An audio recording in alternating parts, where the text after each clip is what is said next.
সত্য সদায় পানীৰ ওপৰত পেলাই দিয়া তেলৰ টোপালটোৰ সমান। আপুনি যিমানেই পানী নাঢালক কিয়, সি সদায় ওপৰতেই থাকে। সেইকাৰণে সঁচা অন্তৰেৰে গঢ়া সম্পৰ্কবোৰ সদায় জীয়াই থাকে। মানুহে ভগৱানক মন্দিৰত এনে পূজা কৰিবলৈ নাযায়। বিশ্বাসেইটো পাথৰক ভগৱান বনায়। এবাৰ এজন সাধুৱে এখন দেৱালত এখন বগা কাগজ আঁৰি দিলে আৰু তাত মাৰ্কাৰে কলা ফোট এটা আঁকি দিলে। পিছত সকলো মানুহকে সুধিলে, তোমালোকে কি দেখিছা? মানুহবোৰে একে মুখে ক'লে, কলা ফোট এটা দেখিছোঁ। তেতিয়া সাধুজনে ক'লে, আচৰিত, ইমান ডাঙৰ বগা কাগজখন নেদেখিলা আৰু সৰু ফুটটো দেখিলা। এই অৱস্থা বৰ্তমান আমাৰ সকলো মানুহৰে। মানুহবোৰে আনৰ গোটেই জীৱনটোত কৰা ভাল কামবোৰ দেখা নাপায়, কিন্তু সৰু ভুল এটা তৎক্ষণাত দেখা পায়।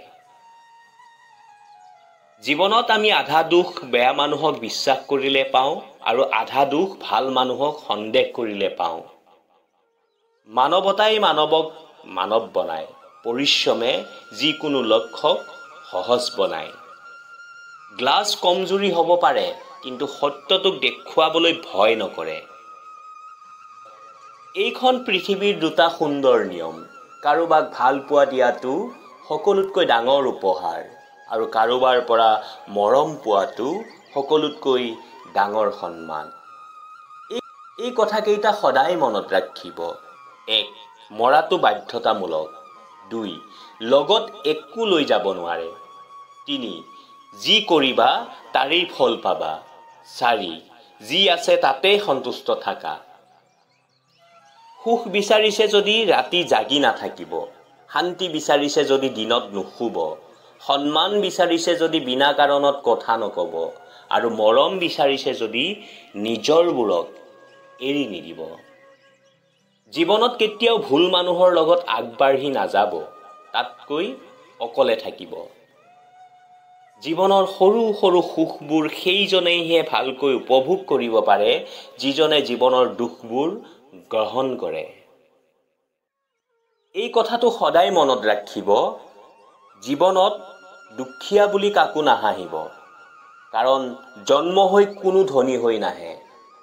মনত ৰাখিব, দুখীয়াৰ পৰাহে জীৱন সংগ্ৰামৰ প্ৰথম শিক্ষা পোৱা যায়।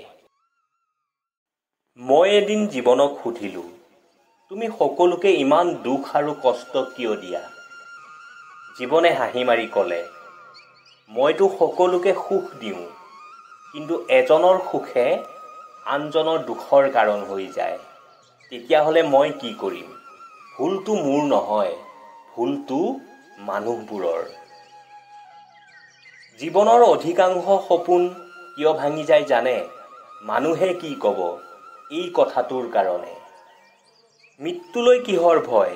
1 মিনিটৰ খেল।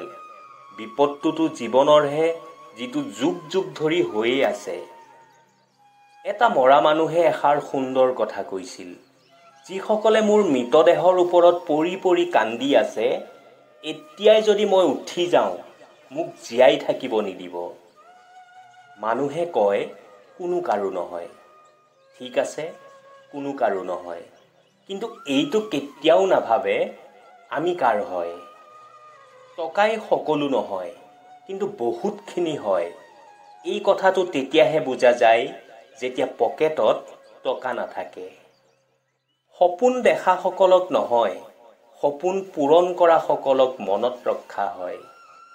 ডাঙৰ ডাঙৰ কথা কোৱা সকলক নহয়, ডাঙৰ ডাঙৰ কাম কৰা সকলকহে মনত ৰখোৱা হয়। যাৰ লগত একো নাই, দুনিয়াখনেই তাকেই হাঁহে, আৰু যাৰ সকলো আছে, তাৰ কাৰণে আকৌ জ্বলে। যদি মানুহে আপোনাৰ সৰলতাক দুৰ্বলতা বুলি ভাবে, সমস্যা তেওঁলোকৰ, আপোনাৰ নহয়। সেইসকলৰ কাৰণে ৰাতিপুৱা কেতিয়াও নহয়, যিসকলে জীৱনত কিবা পোৱাৰ আশা এৰি দিছে। পোহৰটো সেইসকলৰ জীৱনতহে হয়, যিয়ে বাৰে বাৰে হাৰি যোৱা পিছতো কিবা এটা পোৱাৰ আশা ৰাখিছে। আপোনাৰ দিনটো আৰম্ভ কৰাৰ আগতে এই তিনিটা শব্দ সদায় জেপত ভৰাই ল'ব। যত্ন, সত্য আৰু বিশ্বাস। যত্ন সুন্দৰ ভৱিষ্যতৰ বাবে, সত্য নিজৰ কামৰ লগত, বিশ্বাস ভগৱানৰ ওপৰত। তেতিয়া সফলতাই আপোনাক ভৰি চুবহি। সকলোকে জয় কৰি সম্বন্ধ এটা জীয়াই ৰাখিব নোৱাৰি।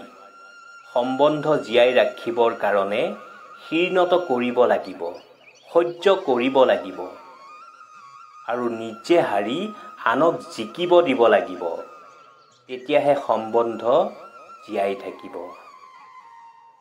স্বীকাৰ কৰা সাহস আৰু শুধৰণি কৰিব পৰা ইচ্ছা যদি মানুহৰ থাকে, তেন্তে নিজৰ ভুলৰ পৰাও মানুহে শিকিব পাৰে। মনৰ শান্তিয়েই হ'ল সকলোতকৈ ডাঙৰ ধন। সন্মানো পাব, টকাও পাব, মা দেউতাক সেৱা কৰক, লগতে স্বৰ্গও পাব। এদিন এজন মানুহে মোক সুধিছিল, আপুনি যে জ্ঞান বিলাই আছে কি পায়? মই ক'লো, দিয়া লোৱা এটা ব্যৱসায়। যিয়ে দিয়াৰ পিছতো একো নিবিচাৰে, সেইটো মৰম। চকুলো নথকাহেঁতেন চকু ইমান সুন্দৰ নহ'লহেঁতেন। দুখ নথকাহেঁতেন সুখৰ মূল্য নুবুজিলোহেঁতেন।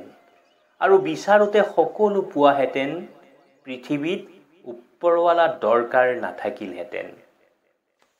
কুঁৱলীৰ পৰা এটা ডাঙৰ শিক্ষা পোৱা যায়। জীৱনত যেতিয়া ৰাস্তা দেখা পোৱা নাযায়, তেতিয়া বহু দূৰলৈ চোৱাটো ব্যৰ্থ। এখোজ এখোজকৈ আগবাঢ়ি যোৱা ৰাস্তা নিজেই খোল খাব। সত্যৰ ইচ্ছা থাকে যে সকলোৱে কথাটো জানক, আৰু মিছাৰ সদায় ভয় থাকে যে কোনো নাজানক। ভাল ব্যৱহাৰৰ কোনো আৰ্থিক মূল্য নাই সঁচা, কিন্তু ভাল ব্যৱহাৰে লাখ লাখ হৃদয় কিনি ল'ব পাৰে। জীৱনৰ যিকোনো মুহূৰ্তত যদি কিবা গুৰুত্বপূৰ্ণ সিদ্ধান্ত ল'বলগীয়া হয়, তেনেহ'লে সদায় নিজৰ হৃদয়ৰ কথা শুনক। যদিও হৃদয় লেফ্টত থাকে, কিন্তু সিদ্ধান্তবোৰ সদায় ৰাইট লয়। সুখৰ পৰা সন্তুষ্টি পোৱা যায় আৰু সন্তুষ্টিৰ পৰা সুখ পোৱা যায়, কিন্তু দুয়োটাৰে মাজত থকা পাৰ্থক্যটো বহুত ডাঙৰ।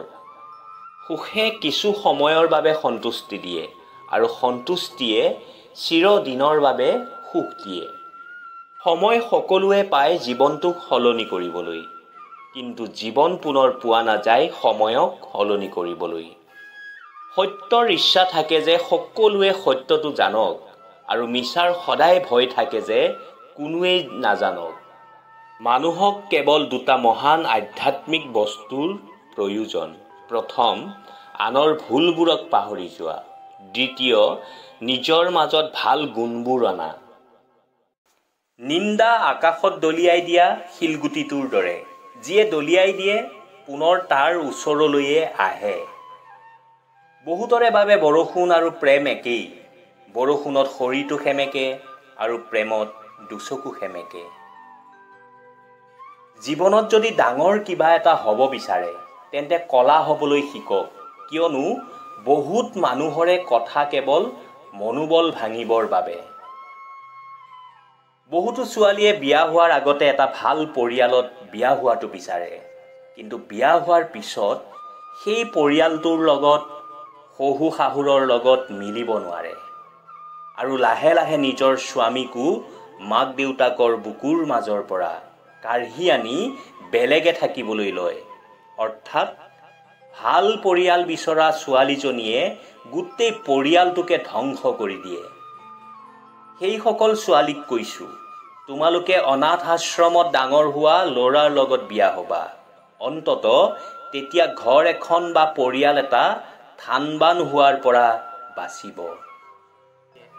শেষত এটাই কম, ইমানো কথা নক'ব মানুহে যাতে মনে মনে থাকক বুলি ক'ব লগা হয়। বৰঞ্চ সেইখিনি কৈ মনে মনে থাকক, যাতে মানুহে দ্বিতীয়বাৰ শুনিবলৈ অপেক্ষা কৰে।